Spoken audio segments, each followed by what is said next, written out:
I still remember the day my daughter, Emily, stopped talking to me. It was 7 years ago, and I had just retired from my job as a successful businessman. I had always been there for her, providing for her and her mother, but I guess that wasn't enough. I had thought that we had a good relationship, but I guess I was wrong. As the years went by, I tried to reach out to Emily several times, but she never responded. I was heartbroken, but I never gave up hope that one day she would come back to me. I kept myself busy by traveling and spending time with my friends, but the pain of not having my daughter in my life was always there. Then, a few weeks ago, I received an unexpected call from Emily. She sounded desperate and said she needed my help. I was taken aback, but I listened as she explained that she had made a huge mistake with her husband's business loan. Apparently, Emily's husband had taken out a $100,000 business loan without telling her, and now they were struggling to pay it back. Emily said she had tried to talk to him about it, but he just ignored her and told her to focus on her job. I couldn't believe what I was hearing. My daughter, who had ignored me for so long, was now coming to me for help. But as I looked back on our past, I realized that I had always been there for her, and I wasn't about to change now. I decided to meet with Emily and discuss the situation further. We agreed to meet at a coffee shop near my house, and I arrived early, eager to see my daughter after all these years. As I waited, I couldn't help but think about the past and all the things that could have been different. When Emily arrived, she looked different from the last time I saw her. She had gained weight and her hair was shorter, but her eyes still sparkled with the same brightness I remembered. We hugged awkwardly, and I could feel the tension between us. We sat down and started talking, and I listened as Emily told me more about her situation. She explained that her husband's business was struggling, and they were in danger of losing their house. I listened attentively, trying to process everything she was telling me. As we talked, I realized that Emily's husband was not a good person.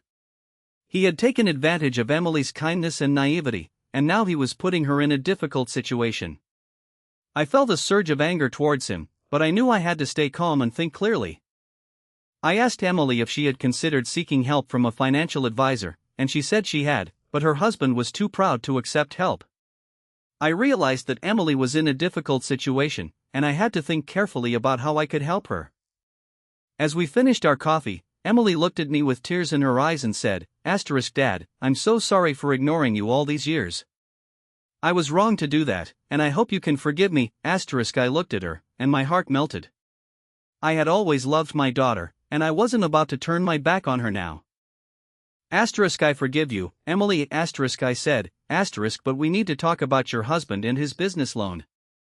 We need to figure out a way to get you out of this situation." Emily nodded, and we started brainstorming ideas. I realized that I had a lot of experience with business and finance, and I could use that to help my daughter. I also had a $350,000 yacht that I had bought recently, and I was thinking of selling it to help Emily. As we left the coffee shop, I felt a sense of hope that I hadn't felt in years. Maybe, just maybe, I could help my daughter and bring our family back together. But little did I know, Emily's husband had other plans, and our family drama was only just beginning. As we walked out of the coffee shop, I couldn't help but feel a sense of unease. Something didn't feel right. Emily's husband's behavior was suspicious, and I couldn't shake the feeling that he was hiding something. I decided to do some digging on my own, to see if I could uncover any information about Emily's husband and his business dealings. I started by asking around, talking to some of my old business contacts and seeing if they knew anything about him. It wasn't long before I got a call from an old friend, who told me that Emily's husband had a reputation for being shady. He had a history of taking advantage of people, and had even been involved in some questionable business deals. I was horrified. How could Emily have gotten herself involved with someone like that? I knew I had to be careful, but I also knew that I had to do something to help my daughter. I decided to confront Emily about what I had learned. I asked her to meet me again, this time at my house. When she arrived, I could see the worry in her eyes. She knew that something was wrong. "Emily, I need to tell you something," I said, trying to be gentle. "I've been doing some digging, and I found out some things about your husband that concern me." Emily's eyes widened. What is it? She asked, her voice shaking. I found out that he has a reputation for being shady, I said. He's been involved in some questionable business deals, and I'm worried that he's taking advantage of you. Emily looked stunned. She didn't seem to know what to say. I know this is hard to hear, I continued, but I need you to know the truth. I want to help you, Emily. I want to get you out of this situation. Emily nodded, tears streaming down her face. I know, Dad, she said. I'm so sorry. I was blinded by love, and I didn't see the warning signs. I felt a pang of sadness. My daughter, my beautiful, smart, and kind daughter, had been taken advantage of by a con artist. But I was determined to help her. I was determined to get her out of this situation, no matter what it took. I spent the rest of the day making phone calls, trying to gather more information about Emily's husband and his business dealings. I talked to lawyers, accountants, and other experts, trying to get a sense of what was going on. As the day wore on, I became more and more convinced that Emily's husband was a con artist. He had a history of scamming people, and I was worried that Emily was in grave danger. I decided to take action. I couldn't just sit back and do nothing. I had to protect my daughter. I started by going to the police to report what I had learned. They listened attentively and promised to look into the situation. I also hired a private investigator to dig deeper into Emily's husband's business dealings. I wanted to know everything about him, and I was willing to do whatever it took to get that information.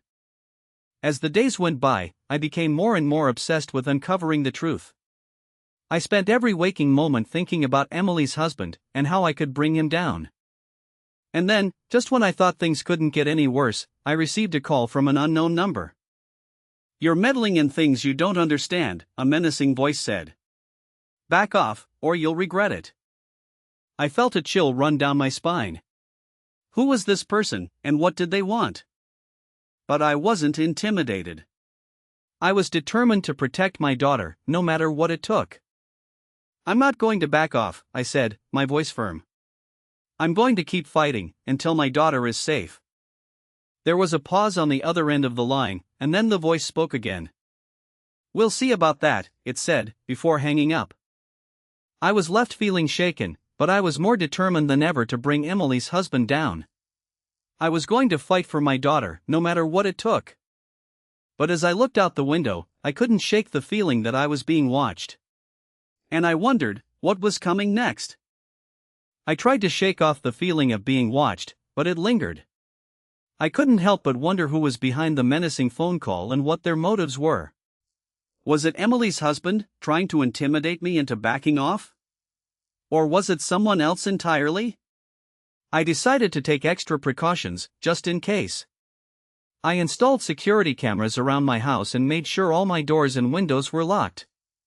I also started varying my daily routine, so it wouldn't be easy for anyone to track my movements. But despite my best efforts, the feeling of unease persisted. I couldn't shake the feeling that I was being watched, that someone was waiting for the perfect moment to strike. I tried to focus on my investigation, but it was hard to concentrate. My mind kept wandering back to the phone call and the ominous warning. Who was behind it, and what did they want? I decided to pay a visit to Emily, to see if she had noticed anything unusual. When I arrived at her house, she was nervous and jumpy. Dad, I've been getting strange phone calls too, she said, her voice barely above a whisper. They're just hang-ups, but it's freaking me out. I felt a surge of anger and protectiveness. Who was doing this to my daughter? I was determined to find out. We'll get to the bottom of this, I promised Emily. I'll do whatever it takes to keep you safe. Emily nodded, but I could see the fear in her eyes. She was scared, and I didn't blame her. I was scared too. We spent the rest of the day going over everything that had happened, trying to piece together the puzzle. But the more we talked, the more I realized that we were in over our heads. This was bigger than just Emily's husband and his shady business dealings. There was something more sinister at play. I decided to take a closer look at Emily's husband's business partners and associates.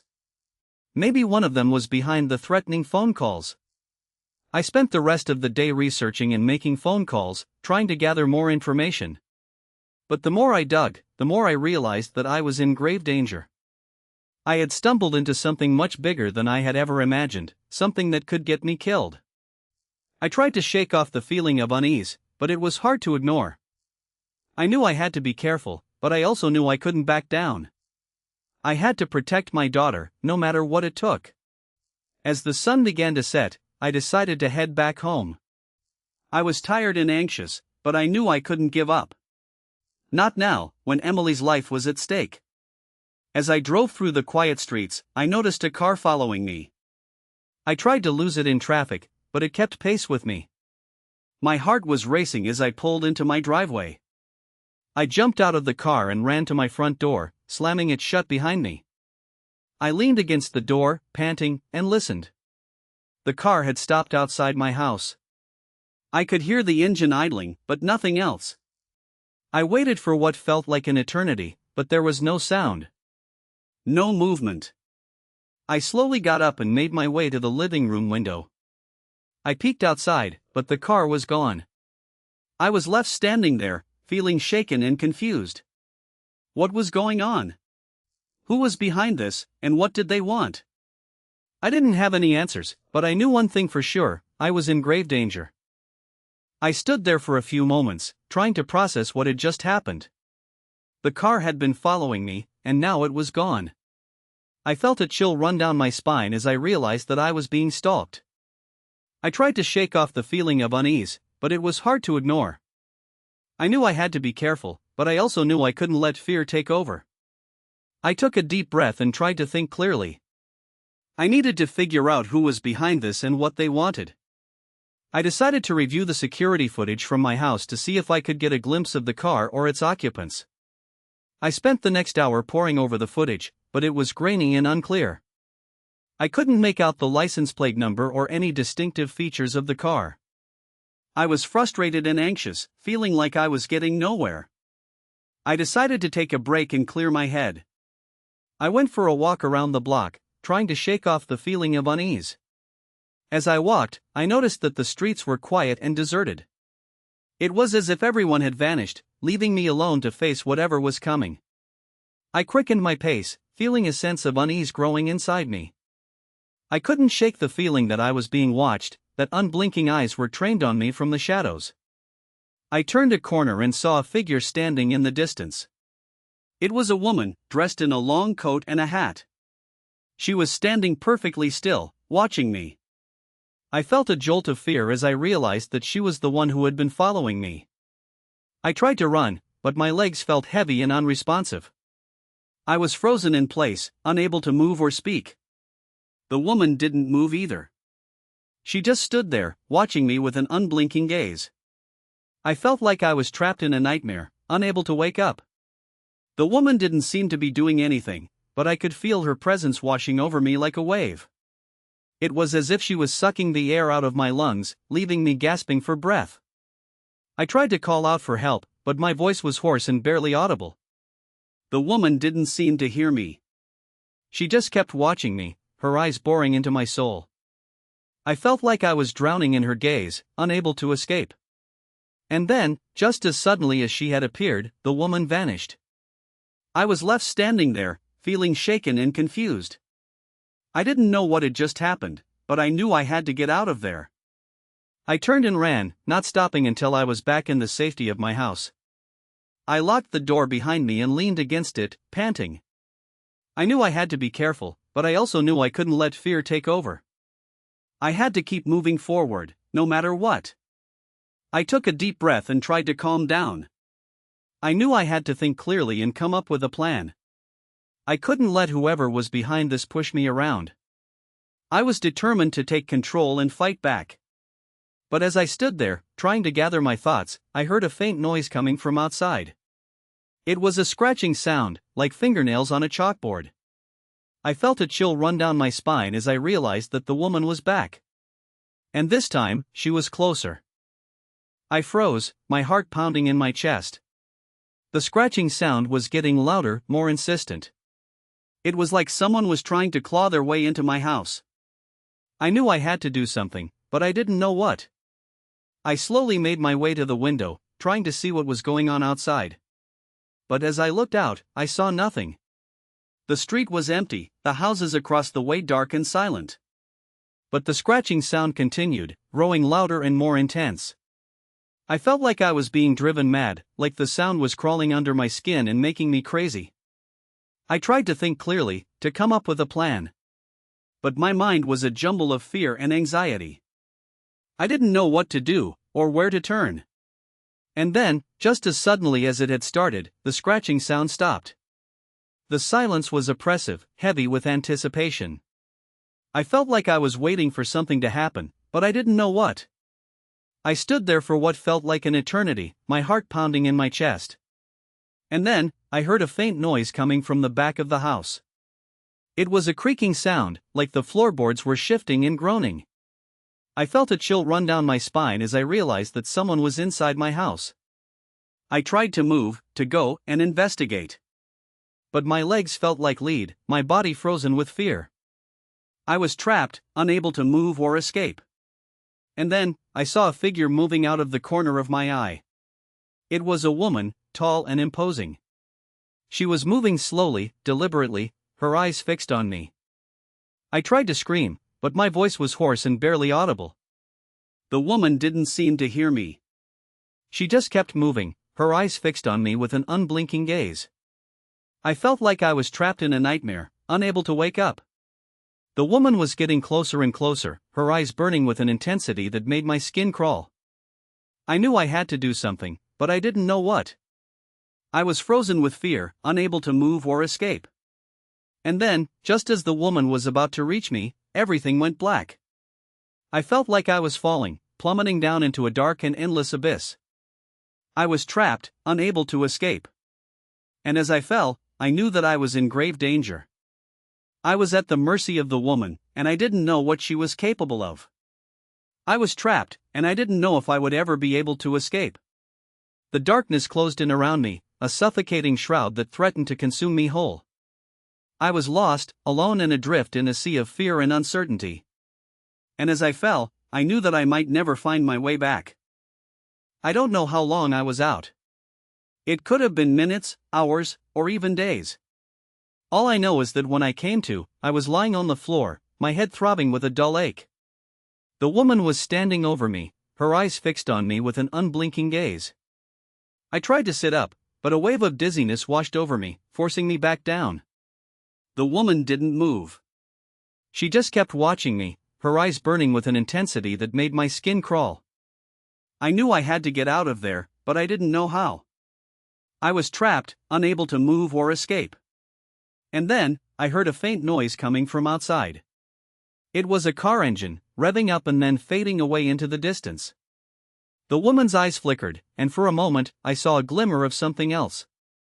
Something human. But it was quickly extinguished, replaced by the same cold, calculating gaze. I knew I had to act fast. I slowly got to my feet, trying not to make any sudden movements. The woman didn't react, just kept watching me with an unblinking gaze. I took a step back, trying to create some distance between us. And then, I turned and ran. I didn't know where I was going, or what I was doing. I just knew I had to get away from the woman. I stumbled through the house, my heart pounding in my chest. I could hear the woman behind me, her footsteps echoing through the empty rooms. I didn't dare look back, just kept running until I reached the front door. I flung it open, revealing a bright, sunlit world outside. I stumbled out into the daylight, gasping for air. I didn't know where I was, or what was happening. All I knew was that I had to get away from the woman. I started to run, my feet pounding the pavement. I didn't know where I was going, or what I was doing. I just knew I had to keep moving. And then, I saw a figure in the distance. It was a man, standing on the corner of the street. He was watching me, his eyes fixed on me with a curious expression. I slowed down, my heart still pounding in my chest. And then, I saw something that made my blood run cold. The man was holding a photograph. It was a picture of me, standing in front of my house. I felt a chill run down my spine as I realized that I was in grave danger. The man was watching me, his eyes fixed on me with an unblinking gaze. And then, he started to move towards me. I knew I had to act fast. I turned and ran, my feet pounding the pavement. I didn't know where I was going, or what I was doing. I just knew I had to get away from the man. I stumbled through the streets, my heart pounding in my chest. I could hear the man behind me, his footsteps echoing through the empty streets. I didn't dare look back, just kept running until I reached a small cafe on the corner of the street. I burst through the door, gasping for air. I didn't know what I was doing, or where I was going. I just knew I had to get away from the man. I stumbled through the cafe, my eyes scanning the room for a place to hide. And then, I saw a figure in the corner. It was a woman, sitting at a table with a cup of coffee in front of her. She looked up, and our eyes met. For a moment, I thought I saw a glimmer of recognition. But it was quickly extinguished, replaced by a look of confusion. I knew I had to act fast. I stumbled over to the table, my heart pounding in my chest. And then, I saw something that made my blood run cold. The woman was holding a newspaper. And on the front page, there was a headline that made my heart stop. Local man missing, it read. Police search for clues. I felt a chill run down my spine as I realized that I was in grave danger. The woman looked up, and our eyes met. For a moment, I thought I saw a glimmer of recognition. But it was quickly extinguished, replaced by a look of confusion. I knew I had to get out of there, fast. I turned and ran, my feet pounding the pavement. I didn't know where I was going, or what I was doing. I just knew I had to get away from the woman. I ran as fast as I could, my heart pounding in my chest. I didn't know where I was going, but I knew I had to get away from the woman. I stumbled through the streets, my eyes scanning the crowds for a glimpse of my daughter. I had to find her, I had to save her. I ran for what felt like hours, my legs aching and my lungs burning. But I didn't stop, I couldn't stop. I had to keep going, no matter what. And then, I saw her. She was standing on the corner of the street, her eyes scanning the crowds. She looked up and saw me, and a smile spread across her face. "Dad," she exclaimed, running towards me. I swept her up in my arms, holding her close. I had found her, I had saved her. I felt a wave of relief wash over me, followed by a sense of anger. I had to make sure that the woman who had taken my daughter was punished. I took my daughter's hand and we walked to the police station. We told them everything, from the moment the woman had taken my daughter to the moment I had found her. The police listened, their faces growing more and more serious. When we finished, they nodded. "We'll take care of it," they said.